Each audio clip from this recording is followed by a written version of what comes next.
حول حظوظ المنتخب المغربي فهي قائمة خلافا لتشاؤم السائد حاليا وسط الاوساط الرياضيه المغربيه، لان المباراتين بجوج اللي قام بهم المنتخب المغربي في مراكش لا تعكسان المستوى ديالو الحقيقي بقدر ما تعكس يعني الثقل الجسدي اللي ترتب على العمل الشاق اللي قاموا به اللاعبين لمده 12 يوم في معموره.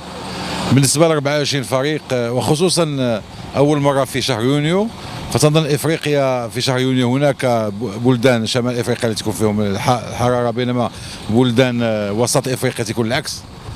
يعني تنظن بان هذا البرنامج هو ملائم للبرنامج العالمي والاوروبي، وهي كان عيسى حياته صمد امام الاوروبيين وما بغاش يدوز لكاس افريقيا لا ديال الانديه لا ديال الفرق الوطنيه الى الموسم الرياضي الاوروبي. فاحمد في سنتين فقط يعني تنازل، واصبحنا نلعبوا في نفس البرنامج كالاوروبيين، وهذا في صالح الحقيقه اللاعبين الكثار الافارقه اللي تلعبوا وتمارسوا في اوروبا. وتنظن ان الحدود قائمه، لان الفريق الوطني من المرشحين انه يفوز باللقب. نسبيا حنا جينا في مجموعه الموت بتواجد فريقين اللي فازوا من قبل بكاس افريقيا اللي هما جنوب افريقيا وكوت ديفوار. تنظن ان المباراه الاولى هو مباراه خوف، لان الاهم هو الفوز كيف ما كانت النتيجه.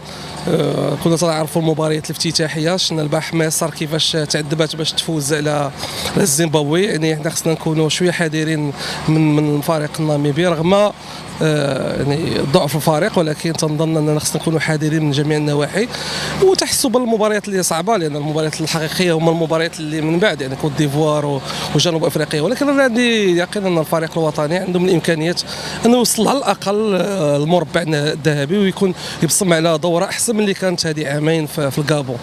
بالنسبه للفرق يعني دوره ب 24 فريق، هي من ناحيه تعطي الفرصه لبعض المنتخبات المغموره انها تشارك لاول مره، رغم ان التحفظ ديالي لان غادي يكون كثره المباريات وكثره الاعطاب وكثير من الاشياء، لان خصك 7 ديال لي زيتاب باش تفوز كاس افريقيا. صعبه الفرق اللي ما مستعداش بدنيا، اما الفرق اللي مستعده بدنيا تنظن ان يمكن لها انها توصل المبتغى ديالها، رغم ان الحراره هنا مفرطه وان المنتخب المغربي وبعض المنتخبات تلعب مباريات في العشيه مع 4 ونص، هي حراره مفرطه. ولكن تنظن المنتخب المغربي عنده الزاد البدني انه يخليه يدير لاكان في المستوى الكبير. اذا بالنسبه للحظوظ المنتخب الوطني المغربي تعتقد على انه هي حظوظ وافره وحظوظ يمكن تكون متساويه مع مجموعه من الفرق اللي مرشحه. المنتخب الوطني المغربي يدخل بثوب المرشح للفوز على اعتبار انه اولا رفع الطموح لا من ناحيه المسؤولين في الجامعه الملكيه لكره القدم، ولا ايضا من ناحيه اللاعبين، ولا ايضا من حيث المدرب اللي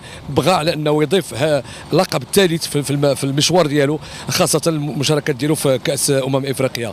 المنتخب الوطني المغربي الان عليه اولا الدخول بقوه في المباراه الاولى، تسجيل الانتصار اللي يمكن يفتح له المجال على اساس انه يمر بدون مشاكل وبدون يعني دخول في حسابات ديال اخر المباريات، وبالتالي فالمباراه الاولى هي المفتاح، وينسى المحطات الاعداديه اللي شبه ما شبه من تواضع وشبه ما شبه ايضا من جوج ديال الهزائم امام غامبيا وامام زامبيا. الان عليه نسيان هذا الموضوع والتركيز على المباراه ديال ناميبيا اللي هي المفتاح، وبالتالي انه انتصار فيها يمكن نقول على انه نصف تاهل بالنسبه للدور الثاني.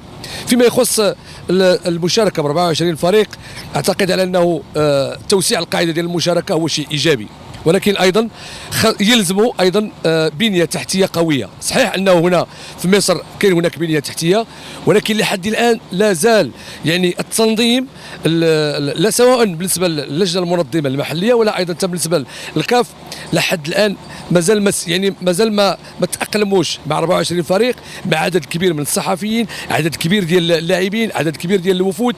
بالتالي في البدايه كان هناك ارتباك، ولكن اعتقد انه غيتم تدارك هذا الارتباك على اساس ان يكون التنظيم في الدورات القادمه ب 24 منتخب تنظيما جيدا، وتكون الامور يعني مضبوطه على جميع المستويات، لا تنظيميا ولا ايضا اعلاميا ولا ايضا على مستوى يعني الطبق المقدم من طرف المنتخبات المشاركه اللي هي 24. الرحمن الرحيم.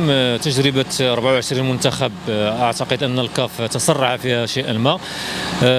على ما يبدو حاليا مصر المدة القصيرة التي استعدت فيها لاحتضان الكان كانت غير كافية. يعني لاحظنا ملاعب مازال ما تهيأتش بالشكل المطلوب، وهذا يعني نلمسوا لها العذر لأن المدة قصيرة بزاف باش توجد المنافسة بهذا الحجم هذا، و24 منتخب صعيب جدا. بالنسبة لحظوظ المنتخب المغربي كحظوظ باقي المنتخبات، لا يوجد منتخب صغير في المنافسة ما دام تأهلتي لكأس إفريقيا، إلا أنت كذلك عندك حظوظ قوية باش تنافس وتدافع عن الحظوظ ديالك. تيبقى ان المغرب مرشح تيرشحوه انه يلعب على اللقب، وهذا ماشي عزيز على المغاربه وعلى اللاعبين المغاربه اللي تعاهدوا انهم يشرفوا الكره المغربيه. هذا تيتجلى من خلال التصريحات ديالهم اللي دلاو بها في خلال الحصص التدريبيه. نتمنوا انهم يكونوا عند حسن الظن ديال المغاربه ويوفوا بالوعد ديالهم ان شاء الله. Je suis Fernand Kouakou de Radio Côte d'Ivoire, la radio nationale de Côte d'Ivoire. C'est une grande première, c'est vrai, pour l'Afrique, mais je pense que c'est un événement important pour notre continent. Ça rassemble tout un peuple, plusieurs nations, mais en même temps plusieurs intelligences pour rechercher l'excellence.